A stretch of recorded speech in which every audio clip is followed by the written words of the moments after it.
Lorsqu'un scientifique veut parler d'une réaction chimique, il va l'abréger sous forme de ce que l'on appelle une équation chimique.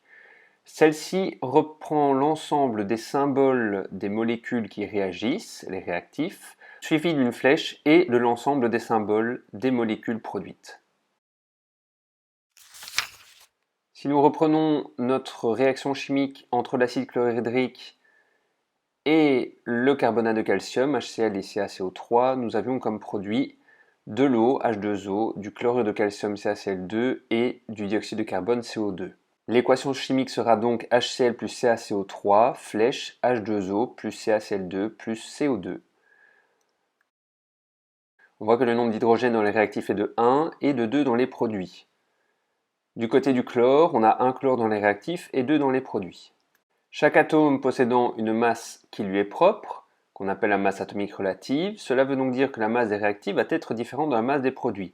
Nous ne sommes donc pas en accord avec la loi de Lavoisier. Pourrait-on alors supprimer les indices dans les produits afin d'obtenir le même nombre d'atomes de chaque sorte dans les réactifs et les produits? Pour répondre à la question, voyons comment les molécules se forment en se concentrant sur le chlorure de calcium.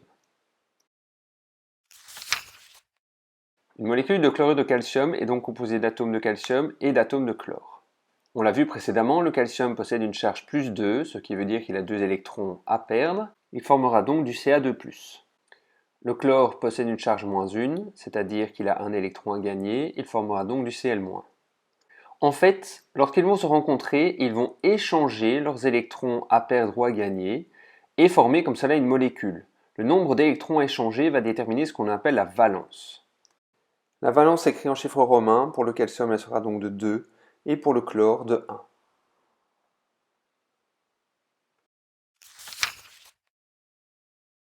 Quelle sera donc alors la molécule composée de calcium et de chlore? Pour construire cette molécule, il existe deux types de méthodes, la méthode des bras de valence et la méthode du chiasme. On va représenter le calcium avec deux petits bras représentant les deux électrons qu'il peut échanger, et le chlore avec un petit bras représentant l'électron unique qu'il va pouvoir échanger. On relie donc le premier bras du calcium avec le bras du chlore, et on se rend compte que le deuxième bras du calcium n'est pas satisfait. On va donc rajouter un chlore avec un bras de valence afin de satisfaire ce deuxième bras du calcium. On se retrouve alors avec une molécule composée d'un atome de calcium et de deux atomes de chlore, que l'on va pouvoir simplifier par CaCl2. Pour la méthode du chiasme, on note les symboles atomiques ainsi que leur valence, et la valence de l'un va indiquer l'indice de l'autre atome. On se retrouve alors avec du Ca1Cl2 simplifié par CaCl2. On voit que les deux formules moléculaires sont identiques, c'est tout à fait normal étant donné que c'est deux méthodes différentes, mais qui vont permettre de construire la même molécule.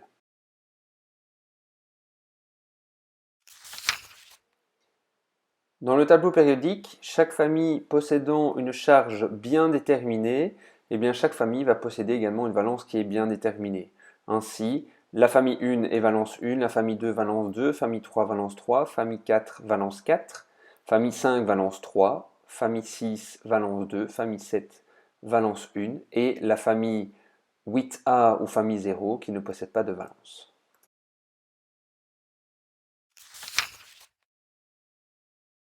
Chaque groupement possédant une charge qui lui est propre, il va également posséder une valence. Rappelons-nous de notre moyen mnémotechnique permettant d'écrire tous les groupements que l'on connaît sous forme de 3 lignes.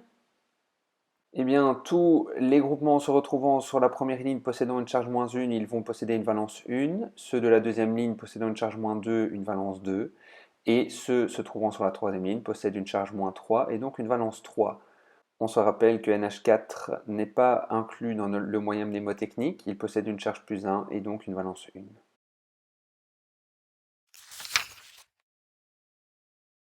Revenons à notre équation de départ, on vient de voir ici que l'on ne peut pas modifier les indices étant donné que les atomes se lient avec un nombre bien déterminé. Et donc, comment modifier l'écriture de cette équation chimique afin d'être en accord avec la loi de Lavoisier? C'est ce que nous verrons dans le chapitre suivant.